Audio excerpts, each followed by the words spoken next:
नमस्कार बालमित्रांनो, आजच्या व्हिडिओचा आणि इथून पुढे तयार होणाऱ्या व्हिडिओचा ऑब्जेक्ट एकच असणार आहे आणि तो म्हणजे इंग्लिश ग्रामर मध्ये अचूक वाक्य कसं बनवायचं। तर इंग्लिश ग्रामर मध्ये जर आपल्याला अचूक वाक्य बनवायचं असेल तर त्यासाठी दोन गोष्टी महत्त्वाच्या आहेत। तर पहिली गोष्ट आहे आपण कोणाविषयी तरी काहीतरी बोलतो। इंग्लिश वाक्य जर बनवायचं म्हणलं तर आपण कोणाविषयी तरी काहीतरी बोलतो। आता आपण कोणाविषयी बोलतो तर हे 7 प्रोनाउन्स आहेत। I you we they he she it या 7 प्रोनाउन्स विषयी आपण काहीतरी बोलतो। काहीतरी बोलतो म्हणजे काय बोलतो आपण त्यांच्याविषयी आपण फक्त आणि फक्त 3च गोष्टी बोलतो। त्या 3 गोष्टी म्हणजे आपण त्यांचं वर्णन करतो किंवा आपण त्यांच्याकडे काय आहे हा मालकी हक्क सांगतो किंवा आपण ते काय क्रिया करतात हे सांगतो। म्हणजे आपण त्यांच्याविषयी 3 गोष्टी बघतो। तर कोणतं आपण त्यांच्याविषयी वर्णन करतो, त्यांच्याकडे काय आहे तो मालकी हक्क सांगतो किंवा ते काय क्रिया करतात हे आपण ते क्रियादर्शक शब्द सांगतो। तर ह्याच्याद्वारे आपण इंग्लिश मध्ये अचूक वाक्य कसं बनवायचं ते आपण या व्हिडिओ मध्ये शिकणार आहोत। तर आता बघा मी एक वाक्य सांगते की मला एक मुलगी आहे। मला एक मुलगी आहे। आता या वाक्यामध्ये मी माझं वर्णन केलं का, मी माझा मालकी हक्क सांगितला का, मी कुठली क्रिया केलेली आहे तर या वाक्यामध्ये मी माझा मालकी हक्क सांगितलेला आहे की मला एक मुलगी आहे। म्हणजे आता मी म्हणजेच काय आहे आय। मी साठी काय येणार आहे या प्रोनाउन्स मधले, ह्या प्रोनाउन्स शिवाय वाक्य तयार होत नाही। याच्यामधलंच आपल्याला एक कोणीतरी एक असतो त्याच्यातला आणि त्याच्यामध्ये मी म्हणजेच किंवा मला म्हणजेच आहे मी आय। तर बघा आता आय मला एक मुलगी आहे म्हणजेच मालकी हक्क। तर आपण त्याच्यासाठी एक शब्द वापरणार आहे आणि तो शब्द तुमच्या चांगल्या लक्षात राहावा म्हणून आपण त्याला नाव देणार आहे पॉवर वर्ड टू।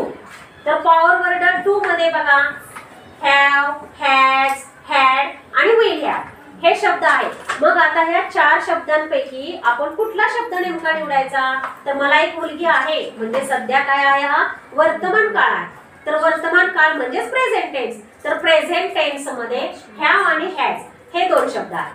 तर हॅव आणि हॅज यापैकी कुठला शब्द वापरायचा तर आय यू वी आणि दे याच्या समोर नेहमी हॅव येतो आणि ही सी इट या समोर नेहमी काय येतो हॅज हा शब्द येतो। म्हणून आता बघा आय आहे म्हणून आय हॅव अ डॉटर मला एक मुलगी आहे। आता त्याच्यानंतरचं दुसरं वाक्य आहे माझी मुलगी कॅरम खेळते। माझी मुलगी कॅरम खेळते। तर माझी मुलगी कॅरम खेळते म्हणजे आता याच्यामध्ये मी काय केलेलं आहे वर्णन केलेलं आहे का मालकी हक्क सांगितलेला आहे का क्रिया दर्शवलेली आहे तर खेळते म्हणजेच क्रिया दर्शवलेली आहे। म्हणून आपण आता बघणार आहे ऍक्शन वर्ड। आता ऍक्शन वर्ड म्हणजेच काय तर आपण त्याला मराठीमध्ये क्रियापद म्हणतो आणि इंग्लिश मध्ये त्याला वर्ब म्हणतात। परंतु आपण सोपं तुमच्या लक्षात राहण्यासाठी त्याच्यासाठी ऍक्शन वर्ड शब्द वापरलेला आहे। मग आता कुठली कृती आलेली आहे तर खेळते। मग खेळतेसाठी कोणता शब्द आहे प्ले। आता माझी मुलगी आहे ना तर मुलगी म्हणजेच काय आलं ही सी इट ह्याच्यामध्ये आपलं शी आलेलं आहे मुलीसाठी आणि जेव्हा ही सी इट येतं तेव्हा ऍक्शन वर्डला यस प्रत्यय लागतो। मग आता वाक्य काय होणार आहे माझी मुलगी क्रिकेट खेळते म्हणजेच माय डॉटर प्लेज कॅरम। माय डॉटर प्लेज कॅरम हे आपलं आता वाक्य तयार होणार आहे।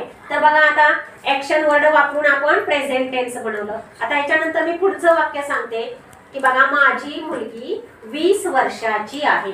माझी मुलगी 20 वर्षाची आहे। आता काय केलं या वाक्यामध्ये मी वर्णन केलं का मालकी हक्क दाखवला का मी काय क्रिया सांगितली त्या मुलीविषयी तर मी सांगितलं की माझी मुलगी 20 वर्षाची आहे म्हणजेच मी काय सांगितलेलं आहे तिचं वर्णन केलेलं आहे आणि मुलगी आहे म्हणून परत प्रोनाउन्स मध्ये आपल्याला तिच्याबद्दल येणार आहे सी। तिच्याबद्दल काय येणार आहे सी म्हणजे ती मुलगी आहे।